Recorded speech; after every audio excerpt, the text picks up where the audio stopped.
ఓం శ్రీమాత్రే నమః.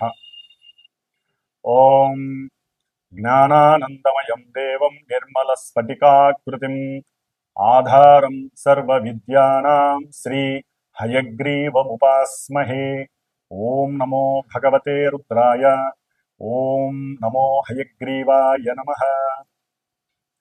వీక్షిస్తున్నటువంటి ప్రేక్షకులందరికీ కూడా ఈ శ్రావణ మాసంలో మనకి ఆగస్టు 23వ తేదీన శ్రావణ అమావాస్య, ఇది శనివారం రోజున రావటం, అలాగే మఖా నక్షత్రము అంటే పితృదేవతలకి సంబంధించినటువంటి నక్షత్రము మఖా నక్షత్రం. మరి అలాగే వారానికి అధిపతి శని. ఈ శని కూడా మరి మనకి పితృదేవతలకి సంబంధించినటువంటి తిథి అమావాస్య. మనకి కర్మ విమోచనాన్ని ఇచ్చేవాడు, కర్మల్ని అనుభవింపజేసేవాడు శని. మరి కర్మల్ని అనుభవిస్తేనే కదా మనకి మోక్షము కలిగేది. కాబట్టి అనుకోకూడదు, కానీ మోక్షానికి ఒక రకంగా ఇండైరెక్ట్గా మనకి సహకరించేవాడు శని భగవానుడు. మోక్షం రావాలంటే పరిపూర్ణమైన కర్మలన్నీ అనుభవించాల్సిందే. కాబట్టి ఆయనకి ప్రతి క్షణము మనం దాసోహమే శని భగవంతుడికి.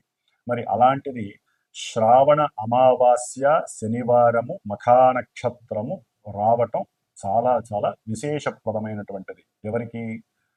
ఎవరైతే అమావాస్య రోజున జన్మించి ఉంటారో, ఎవరైతే శనివారం రోజున జన్మించి ఉంటారో, ఎవరైతే శని నక్షత్రాలైనటువంటి పుష్యమి, అనురాధ, ఉత్తరాభాద్ర ఈ నక్షత్రాలలో జన్మించి ఉంటారో, అలాగే మఖా నక్షత్రము కేతు నక్షత్రము. కేతువుకి 3 నక్షత్రాలు ఉంటాయి. వాటిల్లో అశ్విని నక్షత్రము, మఖా నక్షత్రము, అట్లాగే మూలా నక్షత్రము. వీటిల్లో ఈ నక్షత్రాల్లో జన్మించినటువంటి వారు వీళ్ళందరూ కూడా ఈ రోజున పరమేశ్వరుడికి చక్కగా నువ్వుల నూనెతో అభిషేకాన్ని చేయించుకున్నట్లయితే చాలా విశేషమైనటువంటి దోషాలు విముక్తి కలిగి పుణ్య ఫలితాలు కలుగుతాయి. అట్లాగే శని భగవంతుడికి నవగ్రహాలయంలో చక్కగా 19 ఒత్తులు కింద ఒక విస్తరాకులో ఉప్పు వేసి, ఆ యొక్క ఉప్పు పైన ఒక ప్రమిదని, నల్ల ప్రమిదని పెట్టి దాంట్లో ఒత్తులు 19 వేసి నువ్వుల నూనె పోసి దీపారాధన పశ్చిమానికి వెలుగుతూ ఉండాలి. స్వామివారి పశ్చిమానికి తిరిగి ఉంటాడు కాబట్టి దీపారాధనలో కూడా అంటే మొత్తం వస్తే 19 వస్తే ఒకటిగా చెయ్యాలి, గాలి వస్తుంది, అక్కడ సెక్యూర్ లేదు అనుకున్నప్పుడు 19 ఒత్తులను కలిపి ఒక్క ఒత్తిగా చేసి పశ్చిమానికి గనక చేసినట్లయితే 19 ప్రదక్షిణాలు ఓం శం శనయే నమః, లేదా ఓం శనైశ్చరాయ నమః, లేదా నీలాంజన సమాభాసం రవిపుత్రం యమాగ్రజం ఛాయా మార్తాండ సంభూతం తం నమామి శనైశ్చరం, ఈ యొక్క స్తోత్రాన్ని చదువుతూ చక్కగా నవగ్రహాలకి ప్రదక్షిణాలు చేయండి. అట్లాగే ఇది అయిపోయిన తర్వాత హనుమంతుల వారు కంపల్సరీ మస్ట్ అండ్ షుడ్ హనుమంతుల వారికి కూడా ప్రదక్షిణాలు చేసి ఇంత బెల్లము, అరటి పండ్లు ఆయన దగ్గర ఒక తమలపాకేసి పెట్టి ఆయనకి ఆరగింపు చేయండి. అట్లాగే నువ్వుల ఉండలు చక్కగా శనీశ్వరుడికి నివేదన చేసి బెల్లంతో చేసిన నువ్వుండలు చేసి ఒకటి స్వామివారి దగ్గర పెట్టి అందరికీ కూడా చక్కగా పంచివేయండి. అది మీరు 18 మంది 19 మందికి పంచుకుంటారా, 8 మందికి ఇస్తారా అనేది మీ యొక్క ఆర్థిక స్తోమతను బట్టి మీరు బేరీజ్ వేసుకోండి. ఈ విధంగా శని భగవంతుడికి చక్కగా ఆరగింపు చేసి అందరికీ ప్రసాదం చేయండి. అన్నిటికన్నా ముఖ్యమైనటువంటిది పరమశివుడికి కంపల్సరీ నువ్వుల నూనెతో అభిషేకం చేయించడానికి ప్రయత్నం చేయండి. దీని వలన శని దోషాలు, నక్షత్ర దోషము అంటే ఈ ఇందాక చెప్పిన నక్షత్ర దోషాలు, అమావాస్య రోజున జన్మించిన వారి యొక్క దోషాలు, ఏలినాటి శని దోషాలు, అష్టమ అర్ధాష్టమ శని దోషాలు, ఆకస్మికంగా కలిగేటటువంటి ప్రమాద దోషాలు, కాళ్ళు విరగటం, ఎముకలు విరగటం, మోకాళ్ళలో నొప్పులు, లేకపోతే జారి పడేటటువంటి అవకాశాలు ఎక్కువగా వస్తున్న వాళ్ళకి, ఎక్కువగా పడుతూ ఉంటారు ఎప్పుడు కూడా వాళ్ళందరికీ, అట్లాగే ఎన్నో రకాలైనటువంటి నరములకి సంబంధించినటువంటి సమస్యలు ఉన్నటువంటి వారికి ఇలా చేయడం వల్ల కొంత ఊరట లభిస్తుంది. ఆ రోజు యొక్క విశేషత్వం వలన శ్రావణ మాసం కూడా లక్ష్మీదేవి కటాక్షం కూడా కలుగుతుంది. అది మీరు తర్వాత ఇంటికి వెళ్ళి చక్కగా అమ్మవారి లక్ష్మీ సహస్రనామం చేసుకోండి. శ్రావణ మాసం అమావాస్య కాబట్టి ఆ యొక్క విష్ణు సహస్రనామాన్ని, లక్ష్మీ సహస్రనామాన్ని కనుక నామపూర్వకంగా చేసుకున్నట్లయితే ఆ యొక్క అనుభవం చాలా గొప్పగా ఉంటుంది మీ ఇంట్లో. కాబట్టి ఈ విధంగా చేసుకోండి. అట్లాగే మన యొక్క శ్రీమాత జ్యోతిషాలయ పీఠంలో ఈ యొక్క శ్రావణ బహుళ అమావాస్య శనివారం మఖా నక్షత్రం రోజున విశేషంగా ఎవరికైతే ఏలినాటి అష్టమ అర్ధాష్టమ కంటక వేధ శని దోషాలు నడుస్తున్నాయో, అట్లాగే ఇందాక చెప్పిన విధంగా ఆ నక్షత్రాల వారు, శని నక్షత్రాల వారు, కేతు నక్షత్రాల వారు, మఖా నక్షత్రం వారు, వివాహాలు ఆటంకంగా ఉన్నవాళ్ళు, అంటే ఓ పట్టాన తెమలవు, పునర్భూ దోషము అంటారు. ఈ పునర్భూ దోషం అంటే చంద్రుడు శని కలిసి ఉండటము, ఒకరినొకరు చూడబడటము, ఒకరింట్లో ఒకరు పరివర్తన ఉండటము, అంటే శశిమంగళ యోగం అనే శనిచంద్ర యోగం అనేది ఒకటి ఉన్నప్పటికీ ఈ విధంగా ఉన్నటువంటివి, అంటే శని నక్షత్రంలో చంద్రుడు, చంద్ర నక్షత్రంలో శని ఉన్న ఏ విధంగా శని చంద్రుడికి తమ యొక్క జాతకాలలో లింక్ ఉన్నా కూడా, సంబంధం ఉన్నా, వాళ్ళందరికీ ప్రతి కార్యక్రమము ఆలస్యం అవటం, 1-4 సార్లు అది పోస్ట్ పోన్ అవ్వటము, మానసిక నిర్వేదన, మానసిక చింతిత వ్యధ, మనస్సులో రకరకాల వికార భావాలు, ఒక రకంగా చెప్పాలంటే ఎంత ఫాస్ట్గా మనసు వాళ్ళు చేద్దామనుకున్నా పూర్తి ఎగైనిస్ట్గా ఆలస్యంగా జరగటం, దాని వలన జరిగేటువంటి డిసప్పాయింట్మెంట్స్ వలన, అట్లాగే తల్లి యొక్క అనారోగ్య బాధలు, అట్లాగే ఇంకా ఎన్నో రకాలైనటువంటి సమస్యలు, ముఖ్యంగా వివాహపరంగా సమస్యలు అనుభవిస్తున్న వాళ్ళు, వివాహం ఎంత కాలమైనా వివాహం కాని వాళ్ళు జాతకరీత్యా కంపల్సరీ వీళ్ళకి శనిచంద్రుల యొక్క దోషం ఉంటుంది, జాతకంలో చూపించుకుంటే తెలుస్తుంది. అట్లాగే సంతానం బాగా ఆలస్యం అవుతుంది. శని దృష్టి పడితే కనుక సంతాన స్థానంలో శని ఉన్న సంతాన స్థానాన్ని, ఇంకా కొన్ని స్థానాలని శని చూస్తున్న జాతకంలో, ఒరిజినల్ జాతకంలో కంపల్సరీ ఆలస్యాలు అవ్వటం, ఓ పట్టాన్ని తెమలకపోవటం, ఇంకా రకరకాల వేధలు ఈ శని వలన కలుగుతూ ఉంటాయి. కాబట్టి ఇంతటి విశేషమైనటువంటి శని అమావాస్య రావటం చాలా విశేషప్రదం. ఇవన్నీ మనకి బోనస్ లాంటివి.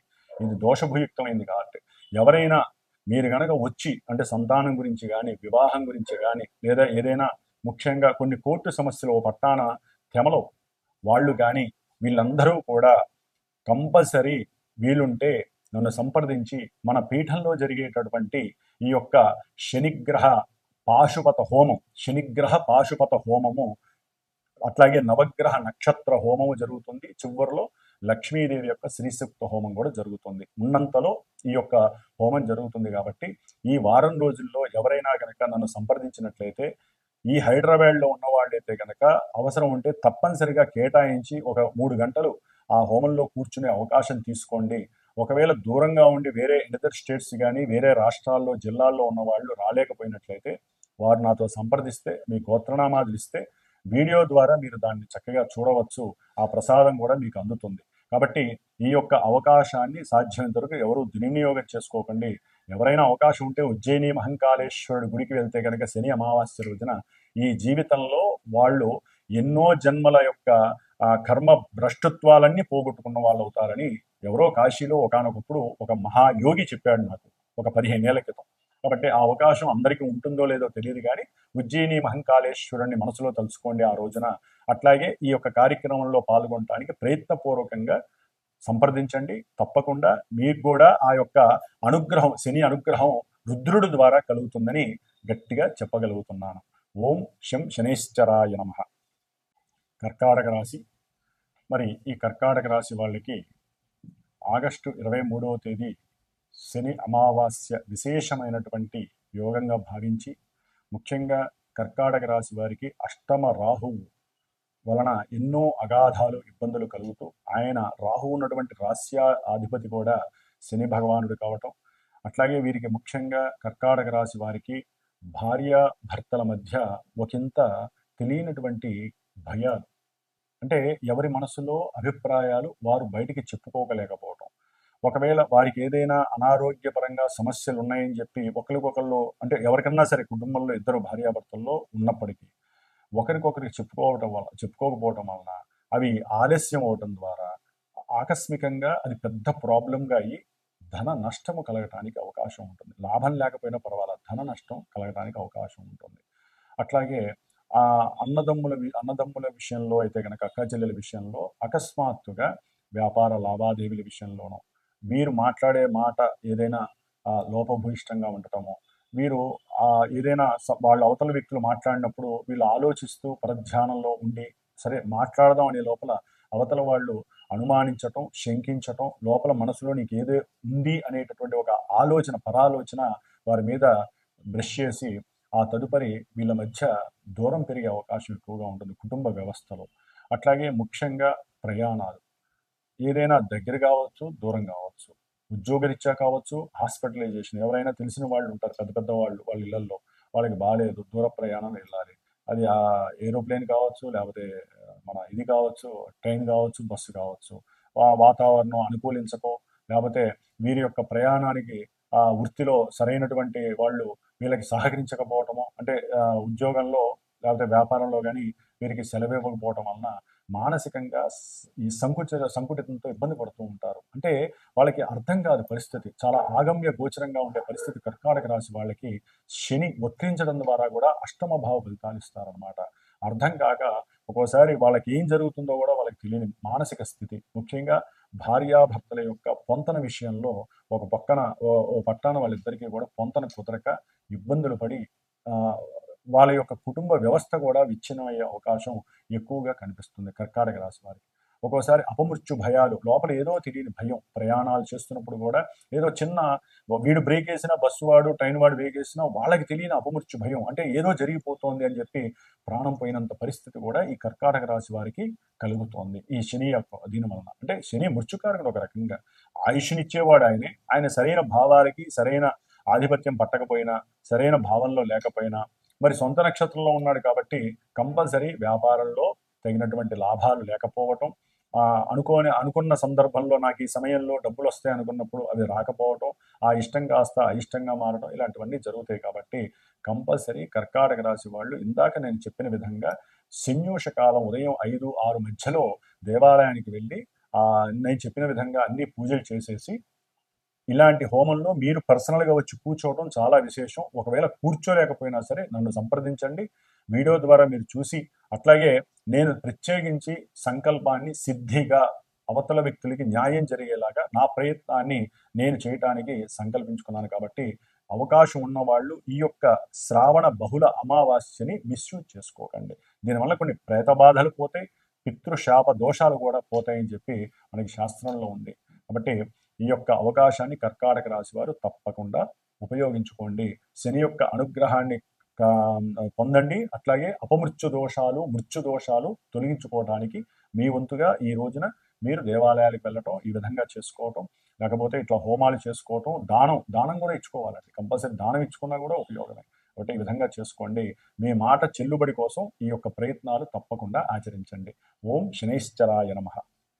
మరి ఈ ఆగస్టు 23వ తేదీన శనివారం అమావాస్య మఖానక్షత్రం రోజున వచ్చేటటువంటి శ్రావణ బహుళ అమావాస్య రోజున ఎవరైతే ఈ హోమ కార్యక్రమానికి డైరెక్ట్గా ప్రత్యక్షంగా వచ్చి కూర్చొని లేకపోతే చూసి కార్యక్రమాన్ని చేస్తారో, లేదా ఎవరైనా సరే పరోక్షంగా గోత్రనామాదులు ఇచ్చి ఒక కార్యక్రమంలో పాల్గొంటారో, రాలేని వాళ్ళు, వచ్చేవాళ్ళు ఎవరైనా సరే చక్కగా ఒక బ్రాహ్మణ్ణి అక్కడ కూర్చోబెట్టి, ఎవరికైతే ఈ ఏలినాటి అర్ధాష్టమ శనిగ్రహ దోషాలు, ఎవరికైతే ఇందాక నేను చెప్పినటువంటి దోషాలు ఉన్నటువంటి వాళ్ళు అనుభవిస్తున్నారో, అసలు ఎవరైనా సరే దాన రూపకంగా కూడా ఏమేమి ఇవ్వాలి, ఇచ్చేటటువంటి ఒక బ్రాహ్మణి కూర్చోబెడతాను, చక్కగా సంకల్పం చెప్పి అక్కడే దానం కూడా ఇచ్చేసేసుకొని వెళ్ళిపోవచ్చు. శనిదానం, ఎందుకంటే ఈ శనిదానం ఎవరు పడితే వాళ్ళు తీసుకోరు. అట్లాని గుళ్ళల్లో పూజారులు కొంతమంది వాళ్ళు తీసుకునే వాళ్ళు ఉంటారు, వాళ్ళకి ఇస్తే ఆ పవర్స్ తగ్గుతాయి, వాళ్ళకి అర్చకత్వం చేసే వాళ్ళకి ఇవ్వకూడదు. అట్లాగే దానికంటూ ఒక నల్లటి బ్రాహ్మడు, లేకపోతే దానికి కేటాయించుకొని ఓపిక్గా ఉండి 60 ఏళ్ళు పైపడినటువంటి ఒక వృద్ధ బ్రాహ్మడు కూర్చొని ఈ యొక్క దానాలు తీసుకునేటటువంటి వ్యక్తికి మీరు ఇచ్చినట్లయితే కనుక శని యొక్క దోషము తొందరగా పోవడానికి అవకాశం ఉంది. కాబట్టి ఈ యొక్క అవకాశాన్ని కూడా నేను సంకల్పించుకున్నాను. కాబట్టి ఆగస్టు 22వ తేదీ శుక్రవారం, శ్రావణ శుక్రవారం మధ్యాహ్నం లోపల ఎవరైతే నాకు గోత్రనామాలు ఇస్తారో, దానం ఇచ్చేవాళ్ళు కూడా నాకు తెలియజేస్తే ఆ దానానికి సంబంధించిన సామాన్లు మీరు తెచ్చుకున్నా చాలా శుభప్రదం. లేదా తేలినటువంటి వాళ్ళకి నేను అన్ని ఏర్పాటు చేస్తాను, అక్కడ మీరు హోమం అయిన తర్వాత లేకపోతే హోమానికి ముందు ఒక సమయం కేటాయించుకొని ఆ సమయంలో మీరు ఆ బ్రాహ్మడికి దానం ఇచ్చేసేసి చక్కగా అక్కడ ఆ హోమాన్ని చేసుకున్నట్లయితే కనుక చక్కటి ఫలితం కలుగుతుంది. ఈ శని అమావాస్య రోజున శనిదానం నల్ల నువ్వులు అవన్నీ ఉంటాయి, నేను చెప్తాను, వాళ్ళందరూ అవి తెచ్చుకొని ఇవ్వచ్చు. లేదా అందుబాటులో వేరే ఊళ్ళో వాళ్ళు అక్కడ ఇచ్చుకోవాలనుకుంటే ఎవరైతే శనిదానాలు అదొక వృత్తిగా పెట్టుకొని చేస్తారో వారికి సంకల్పం చెప్పుకొని, మెయిన్ సంకల్పం చెప్పుకోవటంలోనే ఉంటుంది కాబట్టి వచ్చే వాళ్ళకైతే నేను సంకల్పం చెప్పి ఇప్పిస్తాను ఆ సమయంలో. లేదా ఎవరైనా సరే రాలేనటువంటి వాళ్ళు, విదేశాల వాళ్ళు కావచ్చు, వేరే వాళ్ళు నమ్మకం నా మీద నమ్మకం ఉన్నటువంటి వాళ్ళు అక్కడి నుంచి అయినా సరే సంకల్పం చెప్పుకొని ఇక్కడ ఇవ్వచ్చు. ఎందుకంటే శనిదానం తీసుకునే వాళ్ళు ఏ ఊర్లో వాళ్ళు ఆ ఊర్లో ఉంటారు కాబట్టి సాధ్యమైనంత వరకు ఇవ్వవచ్చు. హోమం చేసుకునే వాళ్ళు ఎవరైతే అక్కడికి వస్తారో వాళ్ళు డైరెక్ట్గా ఇవ్వటానికి నేను ఒక మనిషిని కూడా ఏర్పాటు చేస్తాను శనిదానం తీసుకునే వాళ్ళు. కాబట్టి ఇది గుర్తుపెట్టుకోండి. ఆ రోజున ఏకభుక్తం ఒక మధ్యాహ్నం పూట హోమం అయిన తర్వాత అయినా చేయండి, రాత్రికి కిందనే శయనించండి. తప్పకుండా రాత్రిపూట మాత్రం ప్రదోష కాలంలో రుద్రాభిషేకం చేయించుకోవడం విశేషం. లేదా శ్రావణ బహుళ అమావాస్య సాయంత్రం కాబట్టి లక్ష్మీదేవి ఆరాధన చాలా పరమ ఉత్తమం కాబట్టి ఈ యొక్క అవకాశాన్ని చక్కగా ఈ యొక్క వీడియో చూసిన వాళ్ళు ప్రతి ఒక్కళ్ళు దీన్ని యూజ్ చేసుకోండి. ఆ చేసిన హోమ భస్మం చాలా చాలా విశేషమైనటువంటి శక్తినిస్తుంది. ఎన్ని రోజులు వస్తే అన్ని రోజులు ఆ భస్మాన్ని ధరించవచ్చు. కాబట్టి ఈ యొక్క యోగాన్ని భోగంగా మార్చుకునే ప్రయత్నం మీ చేతుల్లోనే ఉంది కాబట్టి ఇది తక్కువ అమౌంట్లోనే అందరికీ అందుబాటులో ఉంటుంది. విడిగా హోమం చేయాలంటే చాలా ఎక్కువ ఖర్చు ఉంటుంది. ఆ ప్రదేశం కూడా మనకి దొరక్కపోవచ్చు. కాబట్టి నా యొక్క పీఠంలో ఈ యొక్క విశేష కార్యక్రమాలు జరుగుతూనే ఉంటాయి కాబట్టి ఈ యొక్క కార్యక్రమాన్ని మీరు కూడా తనివితీరా చేసుకోండి. వచ్చి చేసుకోవచ్చు, లేదా ఫోన్ ద్వారా వీడియో ద్వారా చూసి తరించి మానసికంగా వ్యక్తిగతంగా ఆరోగ్యాన్ని మానసిక శక్తిని పెంచుకోవడానికి శని భగవానుడు మనకిచ్చేటటువంటి శుభప్రదమైనటువంటి అవకాశంగా భావించండి. ఓం శం శనైశ్చరాయ నమః. పరమేశ్వర అనుగ్రహ ప్రసాద సిద్ధిరస్తు.